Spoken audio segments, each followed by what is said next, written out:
Bonjour à tous, dans cette vidéo nous allons aborder les options stratégiques des entreprises. Nous verrons tout d'abord comment affronter la concurrence, puis comment développer l'entreprise, et enfin, nous nous attarderons sur l'importance du positionnement dans la filière. Dans chacun des domaines d'activité où elle opère, l'entreprise va devoir choisir une stratégie concurrentielle. Michael Porter en identifie 3. La stratégie de domination par les coûts, la stratégie de différenciation et enfin la stratégie de focalisation. La domination par les coûts prend appui sur le modèle coût, volume, profit. La production en série d'articles dans des volumes importants permet de réduire les coûts fixes unitaires. On fait donc des économies d'échelle. Ainsi, l'entreprise peut proposer un produit dont les caractéristiques correspondent aux standards de marché à un prix plus bas que ceux des concurrents. Pour pratiquer des prix plus bas que la concurrence, l'entreprise doit maîtriser la structure de ses coûts en rationalisant l'organisation du travail, en achetant au meilleur prix, etc. Il ne faut pas confondre cette stratégie avec celle du low cost. Avec la domination par les coûts, l'entreprise est toujours en train d'exiger un certain standard de qualité. Cette stratégie n'est pas sans risque, elle peut conduire à une guerre des prix, amenant chacun des concurrents à réduire toujours plus ses coûts et surtout ses marges. À terme, certains acteurs peuvent alors disparaître du marché. Ce type de stratégie ne convient évidemment qu'au marché de masse, car elle suppose de faire des économies en produisant de gros volumes. La deuxième stratégie élaborée par Porter est celle de la différenciation. L'entreprise peut chercher à se différencier de la concurrence en jouant sur la valeur de son offre, à la hausse ou à la baisse. D'abord on a la différenciation par le haut, c'est-à-dire l'amélioration de l'offre standard.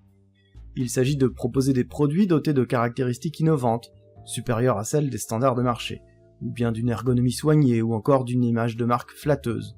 L'entreprise peut ainsi justifier des prix de vente élevés qui lui permettent de dégager des marges bénéficiaires confortables.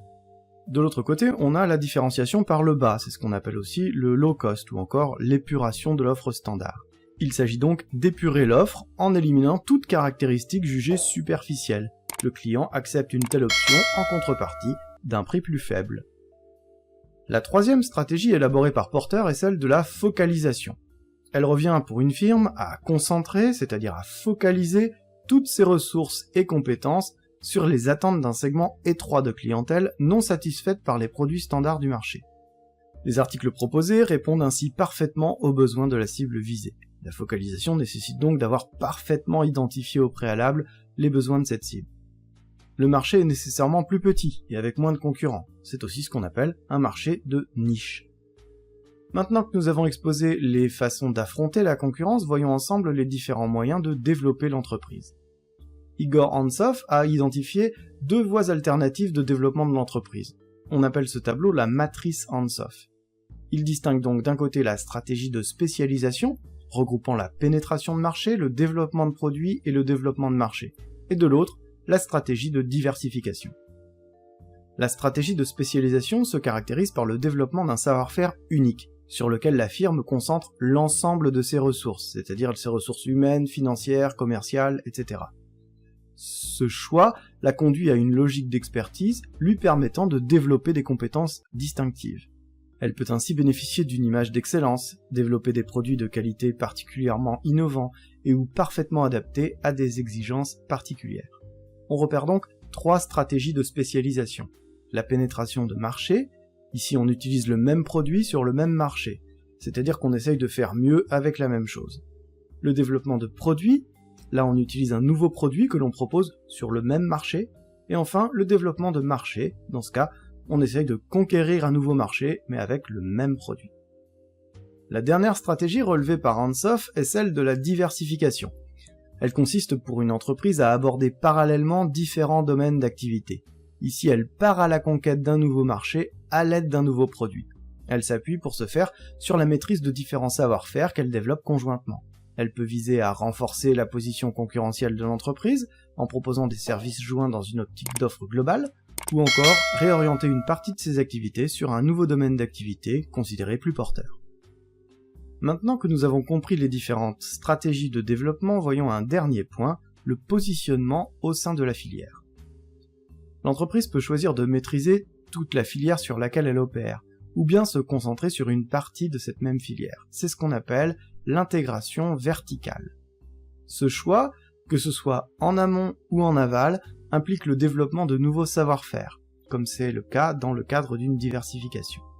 L'intégration peut être totale lorsque l'entreprise maîtrise l'ensemble de la filière, de la recherche-développement à la commercialisation des produits, comme c'est le cas des grands constructeurs automobiles par exemple. Notez que cette stratégie est plutôt à réserver d'ailleurs aux grands groupes.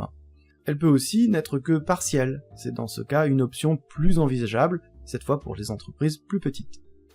Une entreprise intégrée est plus lourde à gérer. Il faut repenser les processus, c'est-à-dire bien coordonner les activités entre elles. Par ailleurs, l'intégration verticale crée des rigidités, rend l'entreprise moins réactive aux fluctuations des marchés. Il existe un autre positionnement, c'est celui de l'externalisation.